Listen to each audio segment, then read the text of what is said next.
The 2025 Southern Conference, Dr. Sophie Woorons. Solutions for your game. Originally from France, and she still hasn't adopted quite the southern accent, you'll notice, as she speaks. And I know she's very proud of her kids. Her son was #1 ranked in the 14s and now playing internationally. She told me he'll be playing in Wimbledon Juniors, all the grandson juniors, right? Thanks, Matt. It's so nice to be back with friends. You know, I've spent a lot of time in the past couple of years traveling around the world with Noah, and I've missed out on this camaraderie, and I'm so happy to see all the friendly faces. When I'm on court, sometimes I will be telling my students, hey, on this shot, maybe you should consider doing this. Or on that shot, maybe you should consider doing that. And sometimes, people will come to me and say, I wish I just had you on my shoulders, so that when I play my matches, I know what to do. Well, the thing is, this idea came up with teaching students how to problem solve themselves. So this is where we're coming to with solutions for the games. My presentation was supposed to be outside on live games with different numbers. We're making a quick switch, and so here we are. Put your mic on, so please. What?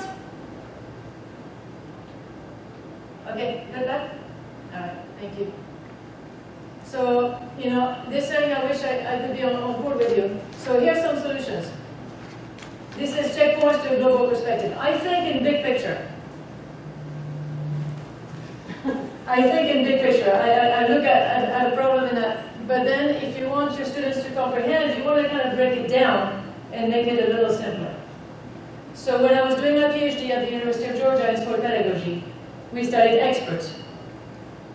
But Stapleton was one of the experts in the study. Rory Andrew was another one.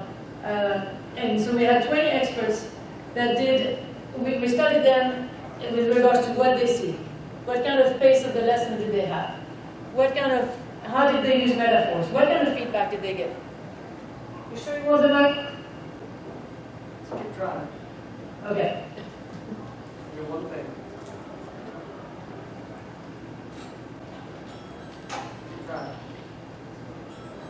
My PhD was actually in perceptual capacities. What is it that Butch Tickle sees that a novice coach does not see? What is it that Teddy sees, that Craig sees, but then a novice coach doesn't see? And so the students, turns out, are worse than novice coaches.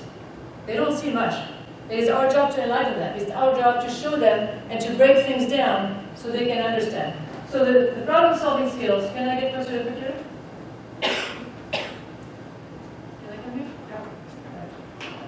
Colin, if I drop your computer, I apologize. So the idea is to get the students to be independent so they can problem solve themselves. Have some skills on court and just keep it simple to just 3 checkpoints. I can talk 30 minutes on how to fix your serve, but how do you fix your serve on court when you're under pressure and you have to come up with a solution? So when we were studying experts on my PhD in perception, we realized that experts think from the problem forward. And they would be looking at, all right, here's Colin's backhand. Ooh, I saw that thing. What did I see? Sorry, honey, I'm picking on you. So what did I see in his backhand? And then solutions on how to fix that backhand. So they took the problem, they anticipated what the problem was going to cause, and then they gave some solutions on what they thought the problem, what different steps we should take to fix the problem. That's what the experts saw. So we're going to give the students that solution. The first thing is, if you want your students to be successful, and I'm going to pick on you, Fernando, is that we have to first be able to stay positive. And we have to be able to stay emotionally controlled. And so how do you do that? How do you not get completely frustrated? How do you not break your racket? How do you miss a shot and then able to regroup? Djokovic recently said, everybody has a mental gap. Everybody has mental gaps. Everybody gets frustrated. The best players are the ones who are able to turn around quickly. A professional player will miss a shot and be ready for the next point. And I'm not sure it's going to take them a set to recover from that mistake 3 weeks ago, right? Yeah. And so one of the things to help your students is to help them with routines. What is it that you can do for routines? Simple things. All right, so before you serve, what's your routine?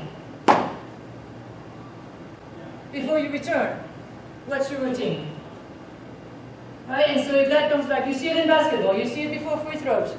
You know, my dad laughs at the football guys trying to get a free throw going. And soccer players like, I don't have that kind of time. But it's part of the routine that helps you stay focused and not feel the nerves quite as much. So if you want to be emotionally stable, you have to know how to fix your problem. There's nothing more frustrating than repeating the same mistake over and over. So if you give your students the solution, they miss a shot, you give them a checklist, they're not going to be quite as frustrated. They'll be able to fix it. You want to focus more on the opponent's weakness as opposed to your own. Very easy to be stuck on your side of the net. So if you're able to look up and go, oh my God, this guy's really nervous too. Oh my goodness, this guy's really struggling with a high backing. Oh wow, you know, what kind of weakness does the opponent have? It's not just technical. Is this guy about to explode? Is this guy getting red in the face? Is this guy just going like this after he missed a shot? Is he just going through his motion again on a specific shot that tells me he's overthinking that shot? So I'm going to be watching across the net. And my students, I'm trying to tell them to look across the net and make sure you know. The physical stress is also important. The guy's out there going like this, okay, he's losing his legs. I know that, I'm watching it. That way, I'm not so stressed out about what's wrong with me. I'm feeling a little tight on my calf, but this guy's cramping. I'm going to just hang on. So, the tactical flaws, you know, are they always using the same routine? Are they always using the same pattern? I need to be able to recognize that. Girls that we played, French girl, you're ripping balls at me. Always inside out. I'm just standing here. Bring it. And then we get bronze. Let's go, Carolina.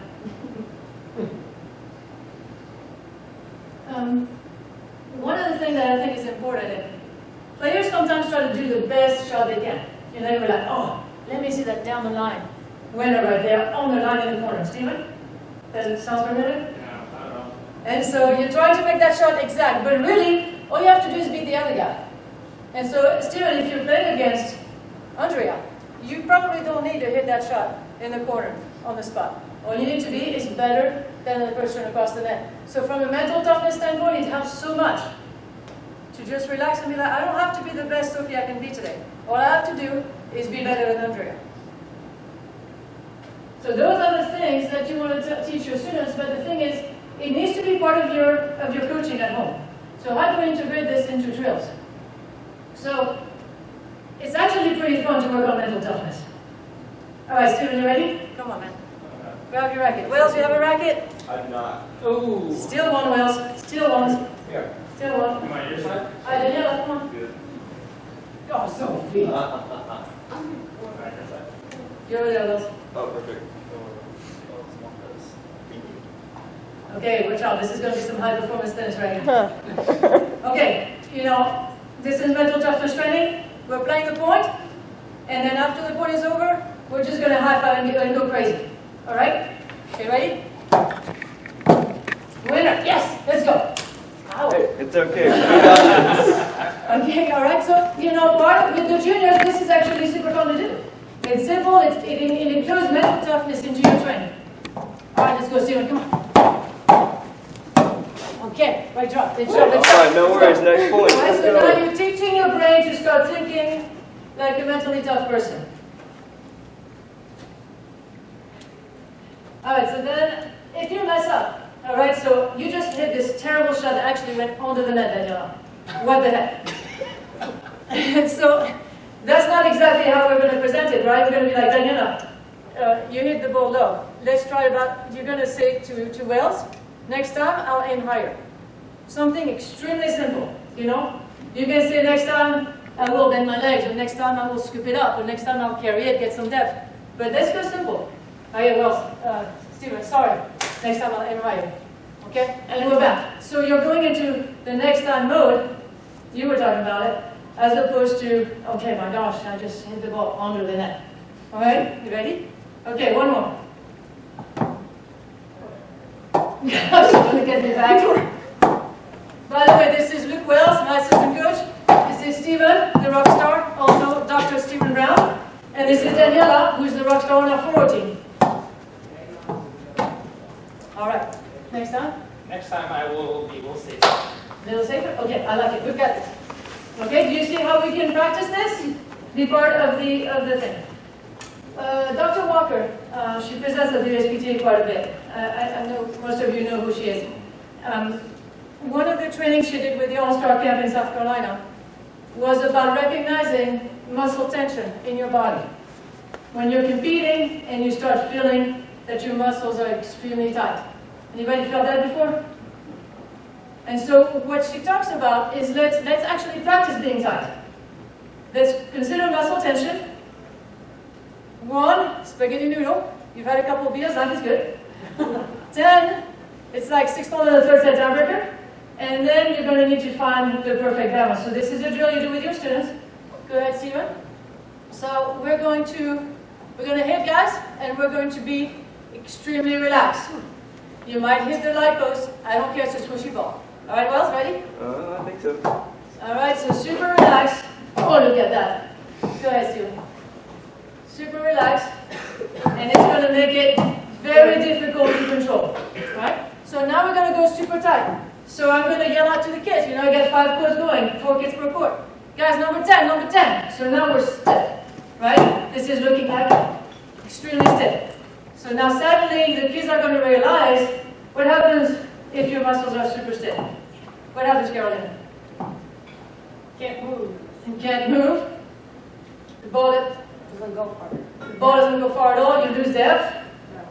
And so now we're going to try to find the perfect muscle tension, guys. All right, so not too loose, not too stiff. Let's go. So this is about mental toughness as an integral part of your training. And suddenly, you had 6 low in the breaker. You feel your muscles go like this. You're like, okay, I remember the walker drill. I'm going to go to my routines. I'm going to relax my arms. I'm going to muscle tension 4. And here we go. And then we can compete. Okay? Make sense? Any questions so far? Okay. So, when you're in competition, here's some checklist on what to do. So the first story, right, my dad's saying, Coach Luke, in is good. Good strategy. Strategy number 1, put the ball on the court. Strategy number 2, you have to protect yourself from the opponent's attacks. And so, in order to protect yourself, the first thing you're going to do is hit the ball deep. So, checklist. If I'm going too short, I might be too tight. Right? What else could it be if I'm going too short? What do I need to do? Long arm extension. Alright, so long arm extension, what do I need to do, Wells? Balance forward. Yes. Alright. And then I might need to hit a little bit harder, and I need to hit a little bit higher. So those are different, checklists on how do I need to hit deeper. I'm in a match, I'm hitting too short, I know I can relax, I know I can extend, I know I can bring my weight forward. That's my checklist. If I'm missing deep, let's reverse that. I need to wrap around, a little less extension. I also need to control my body momentum, and then I need to make sure I use the diagonals. If I go, obviously, to Daniela, I have a little less room. If I'm missing deep, even on the serve, I'm going to use the diagonal. So, in order to control depth, in order to teach kids how to hit through the ball, not easy. I remember being a kid and the French Tennis Federation coach trying to tell me to extend my arm through the shot. And I remember struggling with it. It's not easy. So, you ready, Steven? Yeah. Can you line up and Forehand or backhand? whichever one you feel comfortable with? And we're going to put where's your regular contact point? Right there? Okay, sit your little butt down. And then push those 3 balls through. Yeah, extend and push all 3 balls. Alright, so this is a drill you can do with 3 old ladies, no problem. Alright, and then as you're advancing, thinking. Come on. Did you say 3 old ladies? 3.0. Oh. And you're sorry, Butch. Are you all by Southern accent? Alright, so now let's actually do a real extension. Oh my god. You do this. Try to move my feet? No. Alright, so now I'm introducing the weight transfer, right? He is going to be eventually falling into the shot. And so I would put players at the fence at the baseline, at the service line, and explain to them, this is where you rip, this is where you extend, this is where you generate height and extension. All right?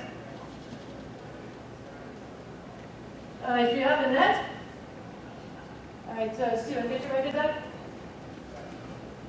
Contact. Stay with me.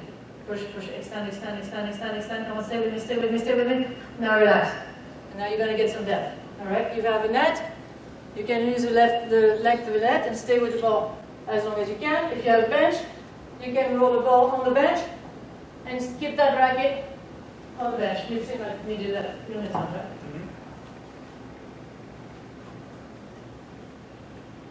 All right. Now if we're trying to develop power, this is actually a super fun lesson because consistency might be the most difficult lesson to get energy out of the kids, but when you're working on power, they're all in. They are all in. See when racket at speed? Uh-oh, be careful you guys, here comes the bomb. Daniela, watch out. I'm actually hitting. Alright, so our speed racket at speed, right? So accelerate your arm. So the first drill I will do is I'll toss the ball to kids and they will go as fast as they can with their arm. It will go wild. It'll go crazy. They'll get pretty good power, but they'll go wild.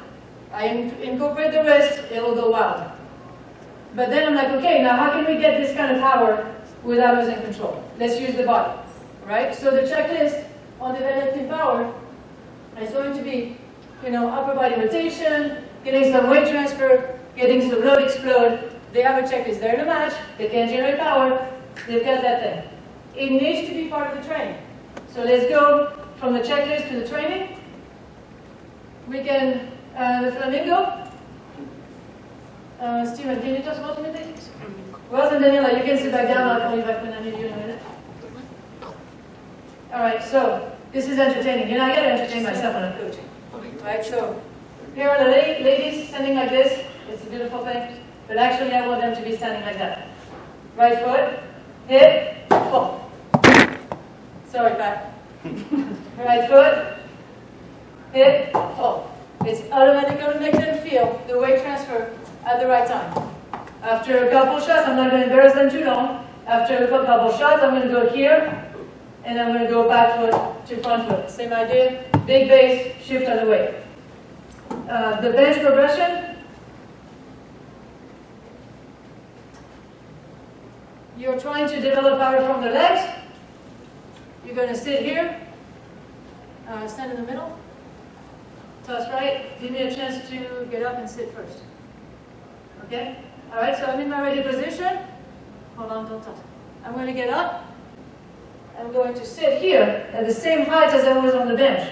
And then I'm going to push on the legs to generate power. You do that for about 20 balls, they're going to start whining at you that their legs are hurting. Let's do it full speed. Go ahead. Sit, push. Again, here. Sit, push. And I try to incorporate the weight transfer. All right, bench drill. On the rise progression, probably not something we can do indoors, but the idea is that if you take the ball off the ground as it rises, it hasn't slowed down as much as it would if it's on the fall. So if you take the ball on the rise, you will have more power, more help from the ground than you do if you wait on the ball to fall. If you're Steven, you don't need to worry about that. If you're me, you need all the help you can get. So the next step is going to be about time management. So there's two things I need. I need to manage my time, and I need to take Wells's time away. So how do I manage my time? I need to be able to recognize it's eyes, racket, feet. I need to be able to recognize, the ball coming out of his racket as soon as I can. I need to be in my ready position. In my split step, I can be on offense inside the court. I can be on defense in the back. I need to be in a position ready to go. I need to be able to read his body, his racket, his intentions. The sooner I see his intentions, the better I know. His patterns. Is he going to go inside out like that French girl did? The movement and recovery, the more efficient I am with my recovery, the more time I can gain. And then I adjust my swing. If I have a lot of time, I can take a big swing. That feels good. If I don't have a lot of time, I might have to reduce the swing. Return to serve on the first serve is not going to be the same as return to serve on the second serve. Your time management comes there. So, if I want to take the time away, I need my students to understand the geometry of the court. Bisecting the angles and all that stuff.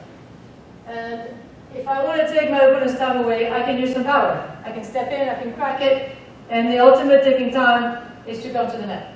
Like if I'm on the net, obviously I'm taking as much time away from them as I possibly can. The key is, rush them, not yourself. If I do this, ready Wales, if I do this to Wales and I come in, I'm not rushing myself. He's going to destroy me. So I have to be able to control the time before I can come in. So how do we do that in training? Kilo shots. So this is a fun part of the lesson again, working on power. So I'm going to be spoon feeding the kids. I can hand feed, or I can racket feed, and you're going to go and destroy it and kill a shot. This is just basically putting the ball high and short and letting them have it. I'm going to do the contrary. I'm going to do emergency shot. So this time the ball's coming really fast at you. You don't have time for a backswing. Put your hands in front and then deal with it. All right? And so emergency shots is going to be what you need when you don't have time. The recovery, the split step and defense when you need time, and split step offense when you are in control of the point. One of my questions to my students is, in doubles, who split steps first? And obviously they're going to both split step at the same time because they're split stepping right before the opponent hits. And so it doesn't matter if you're front or in the back, you're reacting as soon as you can to the next ball coming to you. So it's synchronized split stepping. Easy, right? So, Wales, you ready? We're going to define. I want you to be able to read the ball that I'm hitting to you. Okay. We're going to define this one as short, this one as medium, and this one as deep. And I want you to recognize, I want you to say, this is a drill for your kids again. I want you to say it before my ball crosses the net. All right, back up a little bit. All right, is this deep, short, or medium? Tell me. Short. Good. Deep, Short. deep. Deep. Ooh. Yes. If your kids can recognize early, they can guess they're going to make mistakes, but if they recognize early, is that ball going to be deep, is that ball going to be short, is that ball going to be medium, then they can make their shot selection sooner, they can gain time on the opponent more. All right? So, the ultimate taking time away is at the net. Understanding volleys. We had a great presentation by Dale about volleys earlier, but there's different elements to volleys, right? First of all, how high is the ball? How far am I from the net? And how much time do I have? So if I can consider those things, it will help.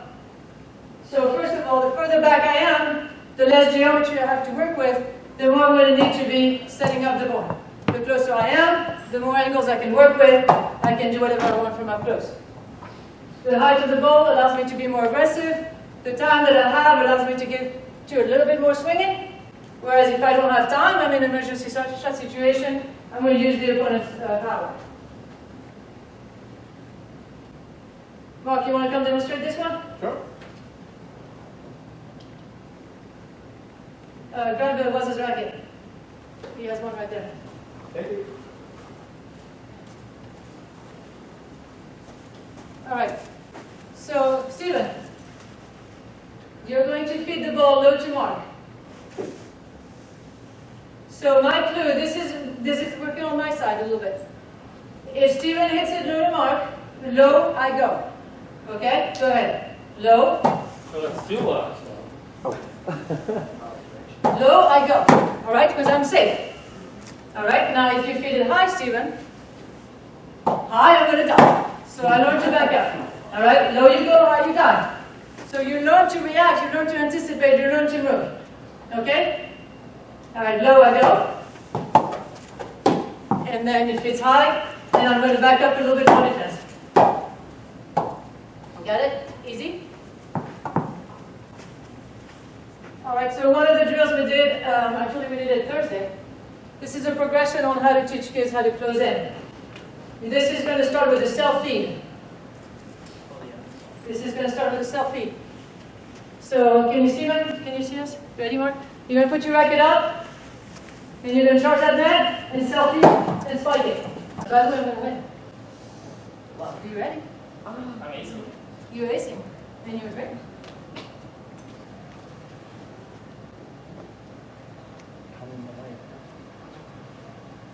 All right, can you draw some baseline and some sidelines? Yeah. So this is a pattern we're drill. Ooh.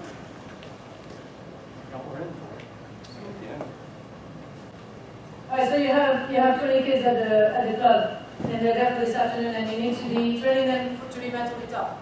And so we're going to divide the teams between the girls and the boys, or whoever has gray and black, and whoever has colored clothes. And you're going to tally up every point they do. 1 point tournament. Okay, this is elimination because it's only 4 of us. Whoever wins gets free dinner tonight. All right. See when you start. You get 1 serve. You got first? I got Daniela. Yeah, you get Daniela. Come on, Daniela, you got it. Okay, what else? You want to serve? Sure. Up or down? Up. You win. You get 1 serve. Ooh. All right, so we play 1 point. And then, so now it's the finals. And that's all. It's just the mental toughness of actually having just to only play 1 point. All right, for dinner, boys. For dinner. Spin the racket. No, he can serve. The most advanced player only gets 1 serve. Up. It's up. The other one only You gets can serve. You can serve. Want that smoke? This could be painful. Come on, boys, you got this. Well, good job. Give him a hand, guys. In order to practice mental toughness, have your kids cheer at practice. I mean, you go to state or you go to any kind of event, and if it actually matters, there's going to be people cheering. And so you have Teddy, you're going to be cheering for me. All right, Sophie? All right, so Craig, you got to be cheering for Wells. All right, let's go well. Yeah. All right, you ready? All right, so you want to be like, so now I'm serving, and suddenly I've got eyes on me, and it becomes a lot more real. And so you want to try to cheer, get the kids to cheer at practice. Pressure serves is a drill where you got to put different targets for different points. It's actually a re-entry drill. If you make the serve deep, it's 2 points. In the net, it's -1. In the box is 1. And if you hit the cone, it's automatic game. And so it's a service game where the pressure just goes straight to, so Steven, let's try it. Good, can you give us the depth that we have to respect? And put the orange, yeah. That's perfect, nice. All right, so Steven, if we make it between the orange and the yellow, we get 2 points. Okay. Make it in the box, we're good. If we make it in the net, it's -1. Yep. Okay, we're going to see who wins the game. 15 love, put it up, okay? Ready? That's 1. Is that 2? There's 2. All right, so you're up 2-1. You won that point, so love 15. Is that 2? That's 1. 1. That's 2. You gotta get that body weight transfer so you get it so deeper. So. 30 love. Ready? Now I'm going to hit the cone. So if I hit the cone, can I have the cone? Oh. We have anything? Oh, here. If I hit the cone, I automatically win the game. So I've got this. Because I'm at love 30, I better focus. Oh, that's short. 1. Steven's going for the cone. He's missing the net. Oh, come on, That's Steven. 1. So you got 40 love. So I got to stop here. Good job. And so you see, so it's a pressure serve is going to allow that. The other thing, Steven, Daniela, and Wells, come here, please. Now we're going to make 7 serves in a row. So you have a team of 6 kids on court, and they're all going to make that second serve. Ready? All right, I'm making mine. Let's go inside the red, yeah? Between the net and the red. 1. 7 in a row, we're going to make. 2, 3. Oh, Daniela, you feeling it? In the box. Oh, ooh, that's out. We're back to 0, guys. Don't feel the pressure, Daniela. 1. Oh! All right, let's go, Rails. Rails, it's your turn, yeah?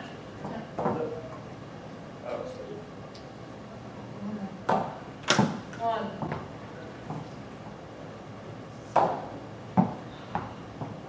Back to 0. Whoa! All right, so Saturday we have to focus. You know, and some of the kids go out there, you know, you like practice serves and not just whacking balls and hitting the net every other time. Now we actually have a direction, a target. It's really important to practice second serves. Your first serve is only as good as your second serve is. If you can rely on your second serve, you can take as much risk as you want on your first serve. It's really important to practice your second serve. When you're developing confidence at your practice, you're going to make sure that you teach those kids the routines about pumping the racket, getting themselves pumped, going a little bit, whatever's going to work. It's going to get them encouraged, being part. You've got to push them physically for them to know how it feels when they're tired in the third set. If they're running stairs or they're going jogging, you know, push them physically so that when it comes down to it, they know they can outlast the other guy. Okay? So guys, basically with the problem solving, we're looking at developing student independence, making sure they think that they have a checklist of things to think about, and that they're really thinking, you know, positively and constructively throughout the process. All right? And so here we go. This is what it looks like, kind of, sort of. Starts with staying positive, finding the problems to solve the solution of the problem, the little problems so they don't repeat themselves. Just know how to defend yourself against attacks by hitting deep. Know how to attack yourself with power. Know how to control the time. Understanding how to play at the net. Making sure you understand the geometry. Make sure you know how to serve and compete and fight. And we're back to staying positive. There you go, guys. Thank you so much.